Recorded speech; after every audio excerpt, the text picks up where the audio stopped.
Hi, everybody. Thanks for joining me on this Thursday afternoon in the Locker Room. I'm Alan Locher. Brian Gaskill is a veteran of daytime and primetime television and is here today to reminisce about his role as an artist, writer, actor, and father. He graduated from the prestigious Acting Conservatory at Suny Purchase and upon graduation performed in The Lion in Winter at the Cleveland Playhouse. His co-star, Tony Award winner Elizabeth Franz, convinced him to head west, where he soon broke into television on Aaron Spelling's spin-off of Melrose Place, Models Inc. He next landed his first daytime role of Bobby Warner on All My Children, and after leaving All My Children and appearing in several primetime roles, he returned to daytime in the role of Rafe, a vampire-slaying angel on Port Charles. His other daytime roles include Oscar Marone on The Bold and the Beautiful, B.J. Greene on As the World Turns, and Dylan Lewis on Guiding Light. Brian wrote, starred in, and co-directed a 20-minute short film titled The Speech. He also co-wrote an original song for the same short. In addition to that short, he wrote a second short called The Audition, and both of them are available on YouTube. Brian also recently designed the artwork for fellow daytime actor John Hensley's upcoming new album, Sing Out Revolution, and co-wrote the title track. It's my pleasure to welcome Brian Gaskill to the Locker Room. Hey, Brian. Hey, how you doing? I'm doing well. Thanks for being Good. here. It's been a long Thanks. time. Yeah, It has. It has. How you doing? How you holding up? You just finished a film.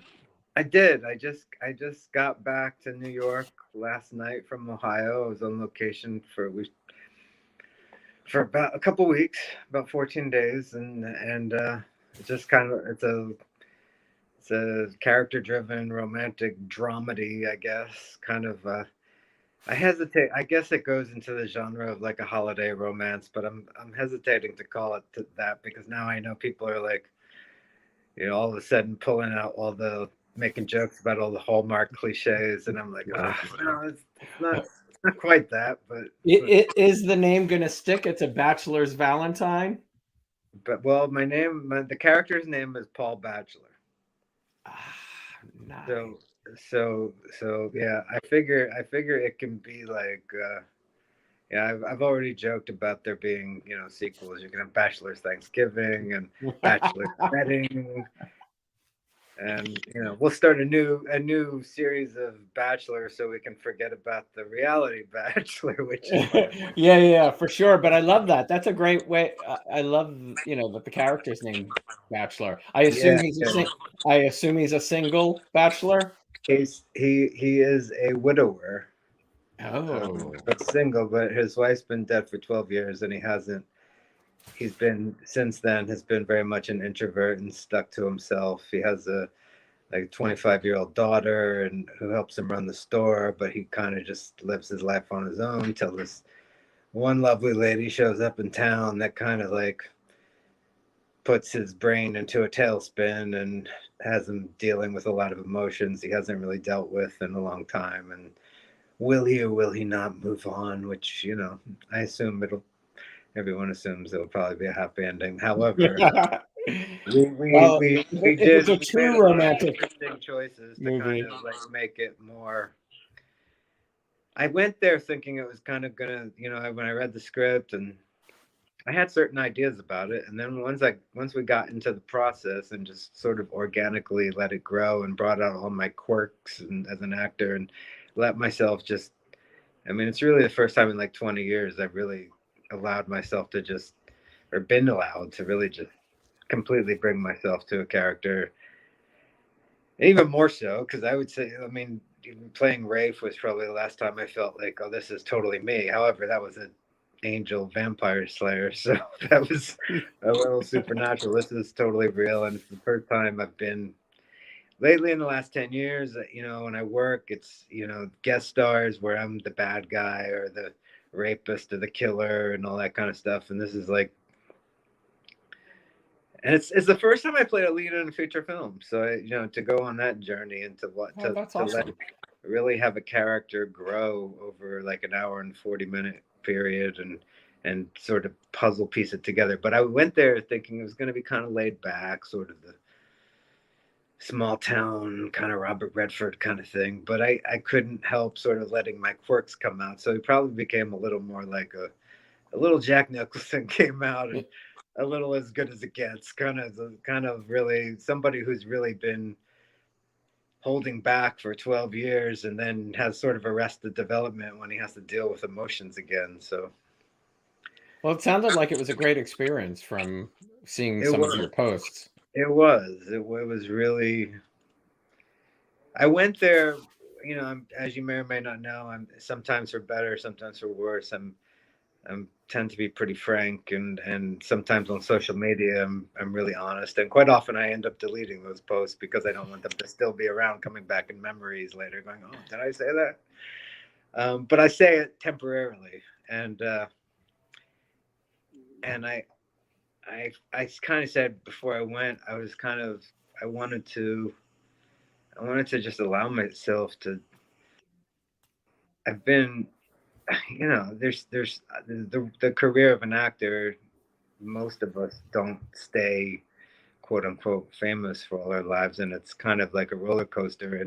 And like I said, you end up playing roles that maybe it's not your dream, but it's a job and you work. And this was a chance for me to go, okay, I'm going to go there, and I'm going to just let myself completely just see if I can just bring everything about me in front of the camera, and sort of see if that's, you know, it's what I wanted, is what I thought I wanted, and I wanted to see if that was enough, you know, to just simply be myself.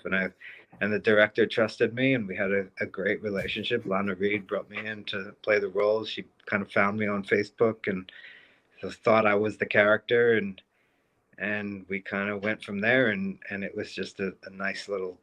I wish it was longer. I was sad to see it end, but it was a 2 week journey of just completely just giving over to myself and letting that exist in front of the camera. And wasn't sure I'd ever really, at this point in my life, I didn't know whether I'd ever get there again. I had hope that, like, you know, I thought I could be rediscovered later on in life, and I don't ever give up. But anyway, it was just an amazing So experience. it's a God bless you guys, because it is a tough career. You know, I've been in the business a long time, but not on your side. Is there Yeah. an estimated release date? Um, well, it's a Valentine's Day movie, and so I'm thinking next Next January. year. Mhm. There is, like, you know, it's a situation. It is an independent film, but they have the relationships with the distributors, and most likely, at the very least, it will definitely be. It'll be streaming, and at the very least, you know, you'll be able to rent it probably through Amazon or wherever. But we don't know at this point. It might be picked up by a streaming service directly, or something like that. So that's yet to be found out. But we're hopeful and very positive it should be out by next January for Valentine's Day in February. That's awesome. Can't wait. Well, I need to talk about, you know, you were born in Honolulu and Yeah. moved to New Jersey. Moved not far from where I am right now. What took your family from Hawaii to New Jersey? My parents were in. The only reason we were in Hawaii was they were in the Navy, and not at a career level, but they were just kind of just went and did it for a couple of years, and uh, and then they came back. My mother grew up in Illinois on a farm, and my dad grew up in New Jersey. So I guess they were just deciding which way to go, and they ended up in Jersey. So, and moved around quite a bit. And then by the time I was about 7, settled down really on the shore, around really I think of like the Ocean Grove, Asbury Park area as my home, Love that. and Some of my best friends yeah. are have homes in Ocean Grove. My best college friend is in Bank. Um, you ever hear of DeMarco's Italian Specialties in Matawan? No, I don't. But I mean, I mean, if there's Italian specialties, like the Jersey Shore is the place. Is People the talk about place New York pizza, New York. I'm like, no, it's actually better in New Jersey. at the Jersey Shore for sure. Yeah. Absolutely. What was childhood like in Jersey for you? Um, I mean, I'd like. quiet. I mean, I was always a quiet kid to some degree. I had friends, but it wasn't. And I played sports when I was really young, but by the time I got to junior high, I stopped sort of getting along with. Once it became JV and varsity, that wasn't really my crowd, and that's when I started theater. Although that was always it was a struggle in the beginning because I don't know really why I continued to even try because I was a nervous wreck really when when I would go try to audition or something I would like freak out. I wouldn't do, and then even when I was in the seventh grade I ended up just doing set crew, and between seventh and eighth grade I did a summer play in Ocean Grove where I played Peter Pan, so I was playing the lead in the play. And then I came back the next year in the eighth grade and started doing all the musicals and stuff. And then I ended up going to Red Bank Regional Performing Arts, like share time in the second half of the day. And so I was going to Neptune High School and Red Bank Regional and just theater in that world. And that just became kind of what I knew I was going to do. And I don't I know love why. that. I I wanted love to that.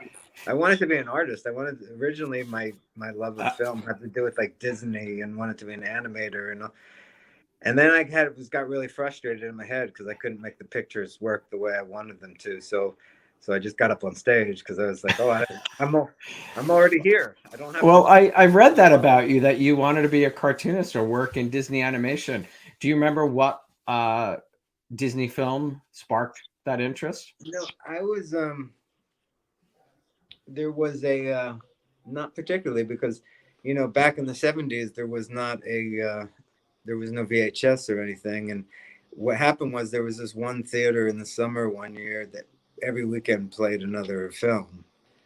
So I was able to, I think one year was able to see pretty much all of them in the theater.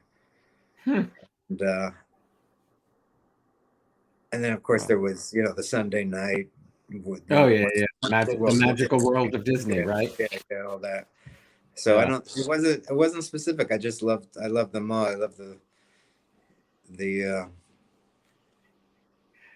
I just that's love awesome. the 2D animation, really. I mean, any Yeah. kind. Well, I my first job out of college was working in the movie division, which was during the Beauty and the Beast, Little Mermaid, Lion King, Okay. Aladdin Renaissance. Yeah. So yeah, that was coming out of the quote unquote dark ages of Yeah, Disney when it they got really was. animated and the I that was love that, it was, but it was basically you got on stage at 13 and that hooked you in. kind of it was also my social experience, and it was also you know it it probably hasn't really changed, and that's why these last couple of weeks was such a relief to be able to really go deep again because it's for me. I don't know if this is gonna sound weird, but for me, acting was always kind of a sociological experiment of really like kind of seeing how humans behave. It was almost like as a maybe introvert or whatever. It's almost like sometimes you feel like an alien and you don't really know how to talk to people all the time. And when you get to play different characters, you get to see, okay, how would people do this, or how would, and you can explore it in a safe environment. Just like you can explore telling someone you love them in a safe environment. You can explore like getting into a fight in a safe environment and seeing, how different people behave and to me it was always kind of I was always fascinated with human behavior. So it's like, and in life, if you start acting that way, then it's just like weird and manipulative. And Yeah, you yeah. can't just mess with people and just make. So I mean that wasn't my desire, but just to be in the pretend world. And I love poetry and I love the spoken word and the early, to me, like it all started really with the mid-century playwrights, mid 20th century, the greats. And my first favorite play was Waiting for Godot by Samuel Beckett, and then The Long Day's Journey into Night by Eugene O'Neill. And I was always, you wanted to say those words too. You wanted to like and see how they made you feel. And a lot of times if you start talking too much like that in real life, it's like, what are you talking about? Yeah. But you can, you just explore the emotions through other people's words. And so I was sort of addicted to that, addicted to kind of just going to Hollywood was just about wanting to. It was never about going there for the weather, which is part of the reason I'm back in New York now. It wasn't like I just needed good weather. I really just I wanted to be inside those studios. I wanted to pretend to be 100 different people, and that's Well, and, yeah. Go ahead. yeah, Luann says, love that you started out at the Cleveland Playhouse. Would you do live theater again? Which I think the answer to that is yes. Yeah, I did. I actually did play for a second before COVID kind of closed the whole thing down in December, and I was replacing somebody else. I would, if I was to do a play again, I would want to do it under different circumstances where I had more rehearsal and more time, and maybe didn't have to also carry a full time job at the same time. It was pretty overwhelming. So, but it's something. Yeah, of course, I love it. It's where everything started. Yeah. Well, take us back to Oh, there's some California. picture. Huh? And the role. What do you remember about auditioning for the role of David Michaels for Aaron Spelling's Models Inc.? It was kind of. I came to Hollywood on January 17th, right after the. No, on January 22nd, on my birthday of Wow. 1994, and it was 5 days after the Northridge earthquake, and which was on the 17th, and I was like, all right, whatever. I guess I'm gonna go anyway because I had my ticket. It was this birthday journey I was gonna take, and Elizabeth Franz was gonna let me stay with her for a few weeks while I figured things out, and so I came out. It was really at that time I was really fascinated with the weather because it was January and everybody was out running in their shorts, and I was like, Yeah. awesome. And everything, the weather, air was perfect, and I was like, wow, this is pretty cool. And then I started auditioning like pretty nonstop at the time, and Party of Five, all that, and Fox was the big, like, all the head casting people at Fox were like, there was a sense that they wanted to do something with me. So I was auditioning for all that stuff, and then Models Inc. came along, and it was. I mean, the truth is, my quote unquote fans really love it. The truth is, it wasn't necessarily my cup of tea. But when you're 24 years old and here's a series and it's not even a pilot and it's not like you're gonna go, man, nah, I'm gonna wait for something else, because I mean, who knows, if anything. It's like, this is like a chance of a lifetime. I don't know. And the thing that I remember most about it, the best part about the audition process, was that I realized at the time that I was less nervous once I got to a higher level. Like, once I was in Aaron Spelling's office, it felt like, yeah, this is where I belong. This makes more sense. But sometimes when you're You just need sort of, to. There's a few steps before you get to Aaron's office. yeah, and then Yeah. and sometimes the office, you get the sense that there's people having opinions about you, and if you can't get Right. through them, you don't know whether they may be right or wrong, but you need to get to the people who are going to really matter and make the decision. And Oh, Aaron Spelling, yeah, I think Aaron's kind of the one making those yeah, calls. yeah. So he's like, regardless at the time, because 90210 was kind of a comeback for him, but by the time through Melrose Place and Models Inc., and it was kind of like just his decision and everything. And even if 90210 or Melrose weren't, he was still an icon from the '70s. So people, it was just a sort of re-establishment of, yeah, like, doing this whole teen drama thing, which he sort of reinvented at the time. And then Melrose Place was almost bombed because it kind of was following suit from 90210, but nobody cared. And then all of a sudden they changed it to that more soapy format, brought in Heather Locklear and new writers, yeah, and they made took off. they made it way more soapy. Darren Star didn't want to have anything to do with it at the time, and so he wasn't even doing it. And I got it. I understood it because at the time I wasn't a big Melrose Place fan. But then once I got cast, I sat in a room of about 20 people watching Melrose Place, and I saw what happens at a bar when people are like talking back to the TV and just having fun with it. And I'm like, all right, it's entertaining. I get it. I'll be your fodder for now. Like, Well, and then not only you get to work with Linda Gray and Emma Samms she's from lovely, and I've connected with her recently, and yeah, she's a well, really wonderful woman. Kenya, who's watching, was asking what it was like to work with them. And I mean, they came from two iconic primetime soaps. Yeah. Well, I never worked with Heather. No, Um, but Emma Samms and Linda Gray, uh, right? Emma, I didn't meet. Well, here's the. I mean, I don't want to get into all the dirty of it, but I was on contract on the show, but I only ended up doing like the first 13 episodes. Yeah, okay. So I didn't actually meet Emma at the time. Um, Gotcha. and then, but Linda was like was very motherly and very caring and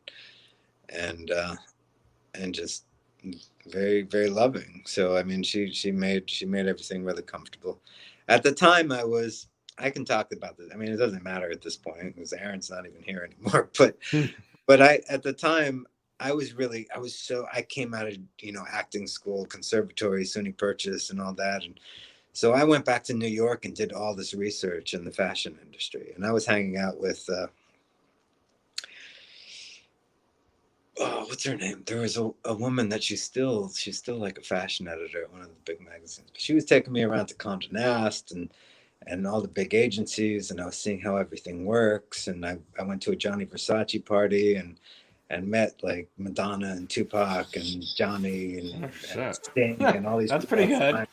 And I was going around and just and to me, I knew it could get dirty and I knew the industry could get ugly, but sort of the edginess of it and what it could be on camera, I got really excited about. But then I got back and started shooting.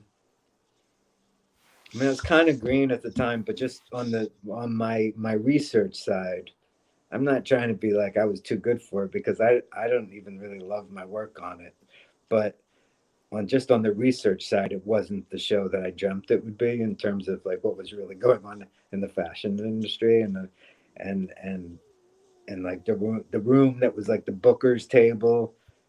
They turned it into like the meeting room, but I would go in there and I would see the place that you're supposed to have the cards in for the booking, but they were totally empty and we didn't have bookers in the background ever that were working. And I did all this research that I wish I didn't do at the time. I wish I just stayed green and was like just some guy who Mm. used to play football and showed up in Hollywood and they made me a star. And I was kind of just like, what is this? What's going on? Um, and it What just do you yeah. What do you think you learned, working there that you took, to I the mean, I really ended up. I left and I went back to New York and I started a theater company. And at the time, Shea Wiggum, who's doing quite well now, he was didn't even have an agent yet, and I graduated college with him, and I started producing theater so he could be in it, and and it was kind of like just going back to just at the time when I left the show, because basically I mean, look, I was the they were struggling. And when a show's like, what are we going to do? Oh, the ratings aren't as good as we thought we were. You got to have the scapegoat. So they put a lot of pressure on me in the beginning, and I was supposed to be the new young hot guy, whatever. And they're like, okay, that didn't work. So then I found, and they took episodes and episodes before they finally said, yeah, you're probably not coming back. And I was Mm. like, all right, whatever. So I went, and then I had casting directors and everybody in Hollywood at the time saying, so are you done? You're done with Hollywood? Like, and I just, because I graduated from a serious acting conservatory, I just kind of looked at them like, I have no idea what you're talking about. Like Katharine Hepburn, everybody's been fired. I don't care. And and then I did end up going back to New York, but I took the money that I made, put it into theater that I cared about, worked with some friends, and then ended up meeting with all my children, which I was told at the time, don't do that because then I would be going from prime time to daytime and that would be going backwards. But I was in the office with Judy Wilson, who I'd already known from after graduation, and the whole atmosphere felt like a safe place to just go be in front of the camera and be in front with good people. And it's, as you know, on the outside world in Hollywood, especially in the past, it's had such a stigma, and like sometimes, and it was a good quote unquote, people are like, well, it's a good breeding ground, it's a good place to start, but I went the other way. So Right. But so you then know, I proved when I went back out to Hollywood, eventually I had agents saying, well, I don't know, you went backwards. And then this movie never ended up happening, but a couple years after that, I got cast in a film with William Hurt, and William Hurt okayed my audition. 2 weeks before shooting, William Hurt dropped out, and who they put in his place wasn't quite big enough for the financiers to still okay me. So I ended up not doing it. However, the point being, when I got cast in it, the biggest agencies in town were all looking for me and didn't know. And they were like, who's this? I want this person. Who is that? And I was like, okay, Hollywood they're going to tell me what I can and cannot do. But then all of a sudden, if a rule gets broken and you break through, it's possible. And all of a sudden they're like, oh no, I never said that, you're great. So that's from that point on, I realized I could be doing this forever, and I might fall away. You could be homeless, it's not like being an athlete. You could be totally gone and homeless for 10 years, and then you do some, I'm kind of making this up as I go on, but I'm saying you could do some, you be on the side of the road, do some crazy thing, and Martin Scorsese's walking by and going, what the hell is this guy's deal? I need him in my movie. And then it's a little part, and then somebody else sees it, and you don't know. And I met Olympia Dukakis in high school because she has a theater company, or she had a theater company in Jersey. And in Jersey, Montclair. We went to see her in the Rose Tattoo, and it might have been right after or during Moonstruck. And I just remember thinking, she always worked. She was doing movie roles here and there, but then there's Moonstruck comes along, and then you're like, we're still alive. We're still vital, no matter how, until we're gone from this 100%. But she always did theater. Just, she had the love of theater like you did. Yeah. Yeah. So, I mean, it's just continuing to tell your story and stay and live your life and not become so wrapped up in the idea of whether you're working or not, whether you're famous or not. Pay your bills, live your life. Because that's what you bring back as an artist. Once you do work again, I find that I'm more comfortable with what I see, and I was not more comfortable in front of the camera, but more comfortable with what I see in front of the camera in terms of my performance, because I've lived life now. And even no matter how much I felt in my 20s, I didn't see it come across on camera the way I wanted it to. And now and I don't mean literal cracks and wrinkles that exist as well, but just once you've lived life, you just automatically, for me anyway, I feel more vulnerable. I see everything behind my eyes that I didn't see before, and it's like at 52, I'm finally becoming the actor I really wanted to be. Oh, that's interesting. I love hearing that. What was the experience like in Pine Valley for you? That was kind of amazing because and one of the reasons I had no problem going to do that, even though other people said not to, is because I grew up with Pine Valley. And you did. That was my mother's main soap. And all that's a good son. Pine Valley and what was One Life? One Life? Yeah, that One Life, and not as much General Hospital growing up, but those two for sure, and Ryan's Hope, and so it was really weird. It was like, it kind of, do you remember that John Candy movie where he's a soap opera writer and he gets knocked on the head and he wakes up in the town, and that's kind of what it felt like sometimes. And in the beginning, it felt like one time I remember doing a scene with Susan.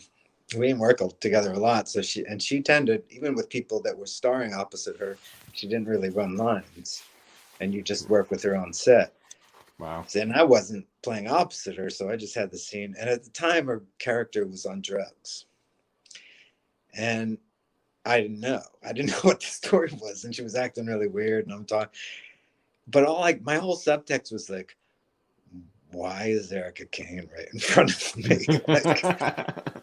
Because that show started the year I was born. That, and I grew up, all my children in Sesame Street started the year I was born, and those shows, they kind of kind of raised me a little bit. So to be there living in Pine Valley was very surreal. Yeah, I bet. Who did you work with most during your time there? There was a young group of us with Darlene Tajero, who at the time was going by Darlene Dahl. There's just the young. She was who I played opposite of, and I had a baby on the show. I was a teenage father, and Wow. and I kind of came on just being like a little snot-nosed brat, like kind of jerk, really, but had a really coming of age. I think that he ended up taking care of this baby and eventually giving it up for adoption to. I don't remember their character's names. Eva LaRue and her John Callahan just passed away. Yeah. And like when I go back now, even still, and I can see, I catch the scenes that I had with the baby. People always say don't work with babies and animals, but I loved working with the baby, and that's when my character really came to life.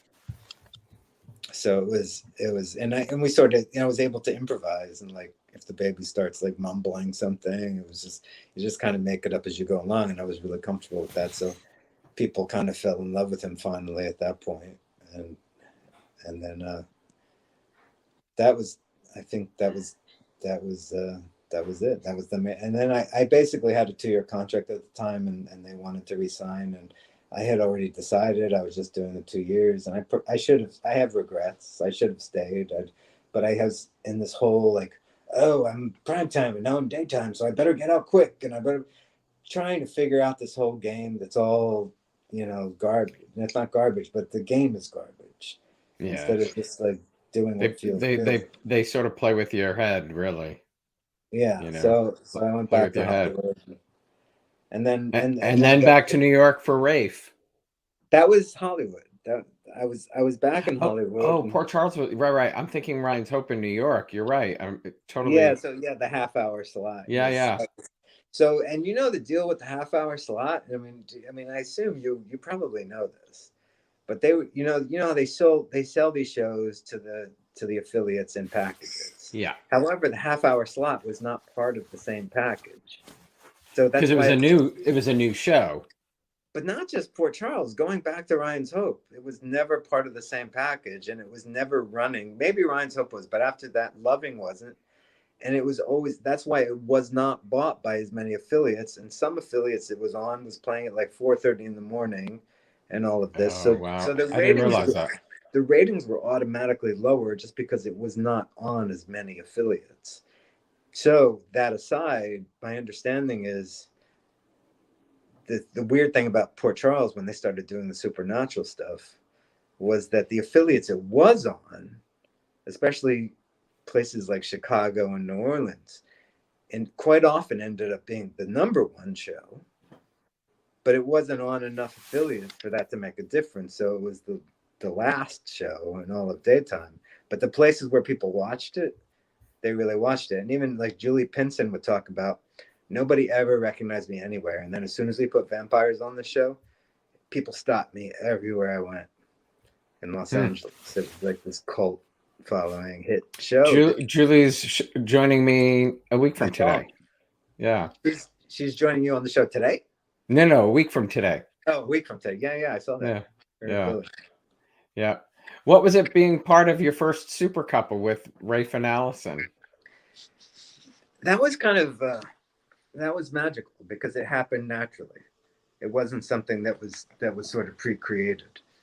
That it was like they saw us in a scene on camera together. I mean, they were doing the arcs, the story arcs at the time. And I originally was just doing the first 13 weeks, and then they brought me back for a little more. And then they offered me a contract, and I turned it down. And I was going through a major life change at the moment. And I actually called up the executive producer at home. I was like, all right, I know I said no, but I changed my mind. Is it too late? And she said, I don't know. Let me go talk to everybody. If we do bring you on, it's probably going to be another 13 weeks before we start your character. So she came back and she said, okay, we're going to do it. And then a few days later, they came back and said, "You're going to be working in 2 weeks." Wow. So they put my character up in heaven, and I was working like kind of alone there while I was watching what was going down on Earth. And anyway, but the whole thing with Aaron, with Allison, was it was it was nice to have something that happened organically. That it was like you knew it was real. You didn't have the pressure of coming on and having to create chemistry because you didn't. That's not why you were hired. And that just happened, and then they just went with it. So it was just already there. You didn't have to do any. You just let that exist. You even though, and sometimes people, even on a bad day, on days you don't like each other, the thing about chemistry is that it's something that's being picked up on the camera. And it's a relief in a way as an artist, as an actor, to not have to, feel like you're trying to create something as opposed to just letting life exist in front of the camera. Is it true they aired an hour-long episode for your story? For all of this, I mean, they're for Caleb and Livy had like a twin sister that was like the good version of her or something, and it was on, and they did, I think they even did it like 24 frames per second and gave it like a film look, and it was I believe it was shown on primetime. Oh wow! Because I read something that they extended your failed wedding attempt to Allison to an hour. Yeah, that was so we were convinced they were, they had sort of ended up trying, by through the devil or through the vampire Caleb or whatever. They basically ended up being, she was convinced that we were brother and sister, which I can't even remember how that could have been believable, but mind games. I wanted to tell you Terry Garber's watching and says hello to both of us. Hi, Terry. She's amazing. Hi, Terry. Well, talk about As the World Turns. You were looking for an opportunity to work with Chris Goutman. I read. Is that? Yeah, I mean, well, he was a director of mine on All My Children. All My Children, and he was always the guy, which you probably know, is that he was the big show guy. Like if there was a tornado or something, Goutman. Yeah. And Chris could handle anything. And he actually brought me in to do Another World, but I didn't do it. But he brought me in during the last 6 months of the show. They knew the show was going off the air. There was a kid on the show who they let go to LA, and if he followed through and did this pilot he was going to do, they were going to let him go because they knew the show was leaving anyway. That was very kind of them. In the meantime, they flew me in, put me up on a hotel around Times Square, which I saw numerous Broadway shows at the time while I was sitting around waiting. And they would send me a script. And I got paid when they sent me a script, but I never shot any of the scripts. They had me just sitting around waiting just in case they needed to bring me in. Wow. So then you were batter up. You were on deck. Yeah, they didn't end up using me. So and then As the World came along, right at I was me and my now ex-wife were about to have a child, and we knew going in it was kind of a really bad guy who was not going to exist. It was like a special. It was almost being a guest star for like 4 months. Right, a short-term role. So, but it was a good job, and go to New York, do that, and then we moved down to Nashville. Although at the time, I mean, I remember going to their offices, being like, "Is there any way to redeem this guy?" like, I love you guys. Maybe we can figure this out somehow. But he was so, and what's funny is the nicer I tried to be, the more creepy he was, which was an acting lesson in a way, because I realized you don't have to act creepy. You just, if the lines are creepy, but you're just trying to act totally normal, it becomes like 10,000 times more creepy. Yeah. So he had to die. You worked with my pals Mark Collier and Terry Kahn. Yeah, Was Terry it a was good? great. They were all She's a, great. I haven't had, for me, daytime for any for any of the sort of cliches we were talking about earlier and the qualms that exist. I've come to the point in my life where I always tell people like this. I really, because usually the places I went, I was pretty trusted. I had more freedom, creative freedom in daytime than I've had anywhere. And for me, it's like family, and it always will be. And that's for better or worse. You know, there's just family. You have good things, you have bad things, and it's one of those things where, like, say you have like a sibling who people want to make fun of. It's like, no, that's not going to be okay.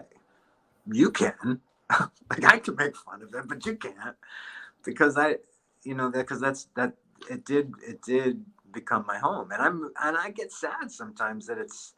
I get it because of the way the entertainment industry is now, and it's so diversified, and there's so many channels, and people have to work now. Women have to work. You need two income families. Everything changed, but on the good days, I have a huge problem with almost every single feature film that has daytime television in it has to make it a satire, because the thing is that does exist. However, when you're there all year round, I've seen work before I was on the show. I saw Michael Knight and Katie McLean do scenes that I thought rivaled like a Tennessee Williams play or something. Oh, daytime. The talent in daytime is off the charts. People just sad the bad rap it always got. Yeah, and it's perpetuated by like great movie directors who think it's cute to make. I definitely think it's gotten better, with people talking about their time spent. Julianne Moore definitely Yeah, does, and for there sure. are a few. You know, it's just a shame it took so long for them to. Well, not it didn't take Julianne long, but people just didn't. Meg Ryan should have been talking about what she learned. Marissa Tomei. I mean, everybody. Right, Ray right, Liotta. They all. You're talking right. about Another World. Ray Liotta was on Another World.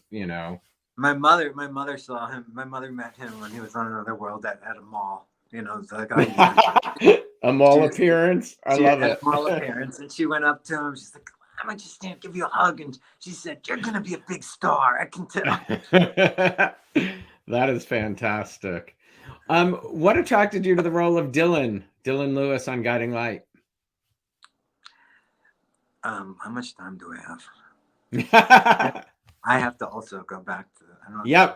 I have to I'll make massage, sure. but so I mean, what attracted me, I wasn't really being picky and choosy. To be honest, I wasn't. I That's needed fine. time. Yeah. And but I loved the concept of being someone who had a child when he was younger, so I loved having, although not an adult, but a teenage child who you could have adult conversations with. I Bonnie loved that. Dennison. Yeah. She was great, and I don't. I And never really. and I a never mother really like wanted. Kim Zimmer. Kim Zimmer was amazing to work with, but I never wanted to be a replacement on a soap opera. And that was the first time where I walk on set and on TV at home, it says the part of Dylan Lewis today is being played, which technically they wouldn't really. I mean, he had been years since he'd been on the show, but they still felt they Right. needed to do that. I had a good time there. However, the real dirt of that story behind that is I was living in Alabama at the time. And I was commuting from Alabama, and I told them I was living in New Jersey.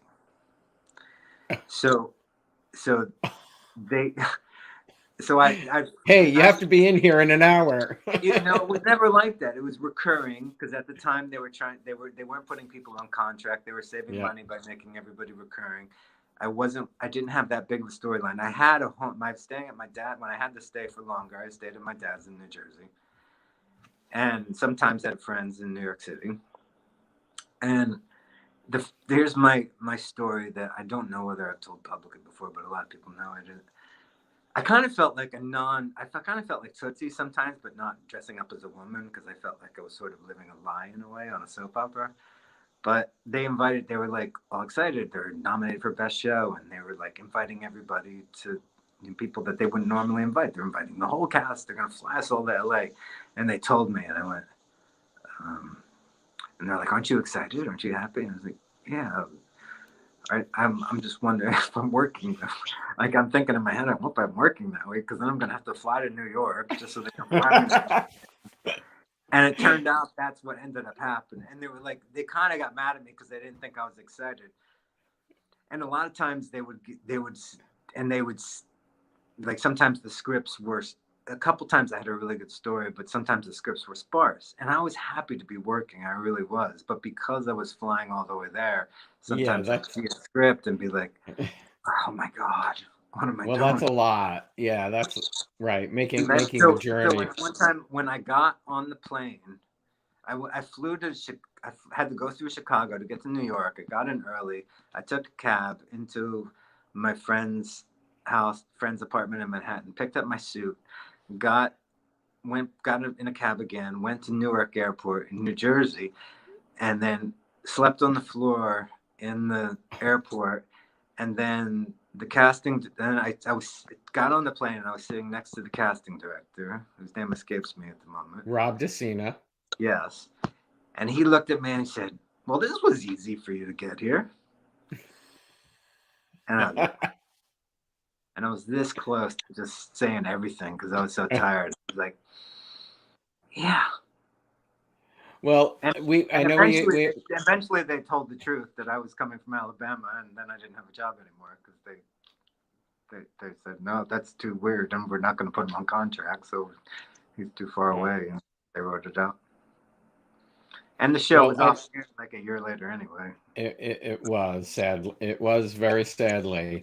How did you prepare for the biggest role of father to your beautiful daughter? Just something I always wanted.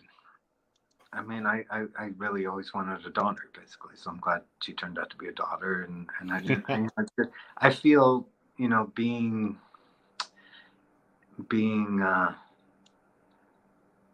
I'm comfortable. Like I said about acting too, animals and children. Like adults, my peers often make me nervous. I'm afraid I don't. Like, there's expectations that I often don't feel like I can be like a normal. I find my comfort zones. I find my people who I can get along with, but in general, I don't fall into categories easily. But when you're around children and animals, you're allowed to completely be yourself.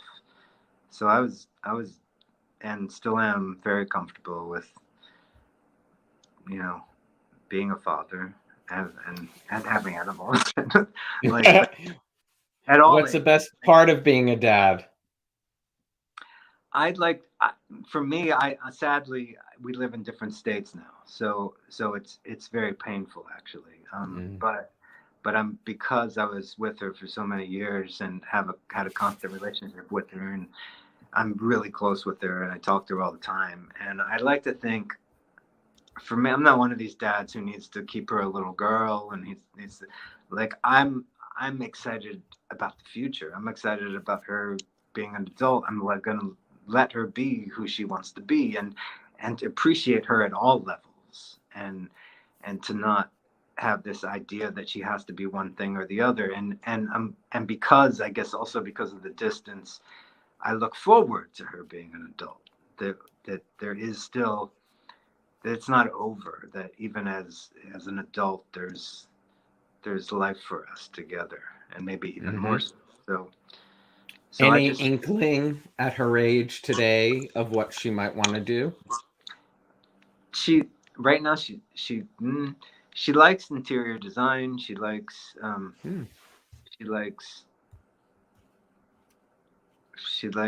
like homes. She likes the like maybe real estate and interior design, and she likes natural like herbs and stuff that are like just sort of. She's maybe a little, for lack of a better term, she's a little witchy that way. Like she's looking for the natural way to live. She's a vegetarian through and through. Maybe pescatarian. She probably eats fish sometimes, but she really she seems very like kind of socially active that way. She just a dreamer. She dreams of a better world, and however she's going to make that happen for herself. I mean, I just kind of just looking forward to seeing what that means. Could for she her. make it a better world for all of us? I mean, hopefully, I think that I mean, that's the natural course of things, right? I mean, hopefully, that's the Yeah. children are our future and all that, and things inevitably change. And as far as dark as everything is now, in a lot of ways, I look around and I go, okay, but at the same time, I'm glad I'm not living through the 50s or something. Like I'm Right. glad that there is progressive change. And like I mean, when I was on the shoot of the movie, I was talking to some people I just met. I think they were extras in a scene, and I was talking to them at the wrap party, and they were talking about visiting New York City, and they were walking around, and these are average middle American people, and they go, "We had the best time at the duplex in the village," and I was like, "Really? Did you?" You know what that is? I mean, that's Stonewall. That's it. Like, yeah, it was great. And they did, and it was, and if it was 20, 30 years ago, they would have been like, Right. what the Yeah. hell? I think regardless, and maybe that's why, in a way, the country's more divisive now, because there's so many changes and people who are seeing the light, that causes the other people to get stronger and be like, no, we can't go that way. It makes them get scarier. But there is progress. There's progress being made. I would be, if I was in a time machine and went back to the 50s and I saw things that were taking place, I would just probably sit there in tears. Yeah, and not leave the house. Which still, it still is, but you have to realize that changes have taken place. So they're going to be more. There's people, in Alabama who are teenagers in same-sex relationships that can do it without getting beat up now. Like, which sounds like, yeah, well, great. The 50s, that would have never happened in Alabama. No, and most of them wouldn't even know it was an option. True. They would just think, I feel weird, but I don't know why. You mentioned earlier about wanting to be a cartoonist or Disney animation. Did you draw back then? I did, and I wanted to. But I couldn't get the pictures the way I wanted them to. So I would get frustrated and gave up. And it was only through, I assume this was you're heading towards, but it was only through years of acting and also teaching acting and working with kids and doing master classes back at my old high school and really trying to inspire people to be themselves and trust who they are, that when during COVID and lockdown I started painting, I suddenly was like, you know what, this doesn't have to be perfect. Because of years and years of acting and realizing some of my favorite work was when I thought I was completely screwing up. And then also telling other, young students. This is one of yours, right? It is, yeah. I love it. It's beautiful. Yeah, thank you. I think we sold that one at an auction for charity. I mean, really, though, to start painting so late, and in 2020. No, I know, but it's still inspiring, and to see how good it is. Where do you draw your inspiration from? Lately, I've been literally drawing more, and I get either from photographs that I've taken or from pictures off the internet and stills from movies and stuff. And I'm practicing more because the paint can be kind of a mess and it doesn't travel well. So I've been kind of just drawing more with colored pencil and different things like that. But in terms of like the one you just saw, I just have the canvas in front of me and I just see what happens and I go with it. And sometimes I have an idea going into it and sometimes it just becomes something else. And you said that was sold for charity? That one was, yeah. What do you remember? What was the first piece you sold? It was like the third painting I did. I don't remember exactly. I couldn't point it out to you, but how did it feel to sell? And I'm not like, it's not like, to be clear, it's not like I'm some millionaire artist now. These are it's very much like it's not like there's a huge profit being made, and it's more like getting stuff out to the fans, and you're covering the shipping and the materials and maybe a little bit extra, but it's not like I'm all of a sudden like, think of myself as this like big deal professional artist, and a lot of them are gifts as well. For those people watching, is it just Instagram that you post the art to? Instagram and Facebook. And if you let them know if they're for sale? No, they could just, sometimes on Facebook, I put a bunch of that I have, the ones I have left, and I'll say, these are available, just contact me privately. Or right now I'm kind of like laying low. But anybody can contact me about anything. I got rid of a lot of them as gifts as well, just because I didn't have room. It was kind of prolific for a second. I ended up doing like over 100 pieces. Wow. It's incredible what the pandemic, did for a variety of people. Do you have favorite pieces that you created during this time? The one that was sort of iconic, really, it sounds like too much to say iconic, but I did one called Love Virus, and it was similar to the one you just looked at, and that was the first one I did like that. And on the face it says Love Virus, and it sort of looks like a COVID virus, but it really was, for me, this whole period. I eventually got COVID last month, but oh, so sorry. But for me, this whole period and the lockdown and seeing what happened to the earth and how this animals like existed again that didn't exist before, and seeing, you could see the Himalayas in places in India where they didn't see them in 70 years. This rest, it almost felt like we should do this every year. There should be like a month where we just stop. And I because of all the struggles and everything, I'm never able to stop. So to be like, okay, you have to stop now. We're all in the same boat, and here's a little extra from the government. It was nice. It was really nice for some of us to just, okay, if you didn't have people dying, which is really sad, it's been really tragic. But I've heard psychologists even say, look, don't judge anybody for the way they feel at anything about this time, because some of us were actually like, thank God, everything just finally stopped. Just stopped. We got off the roller coaster. I want to read, Terry said, the artistry and creativity is mind-blowing. I'm so impressed. Nikki says, I love the pieces that I have. Yolanda from Amsterdam said the album you did for John Hensley is awesome, which is this. Yeah. That is...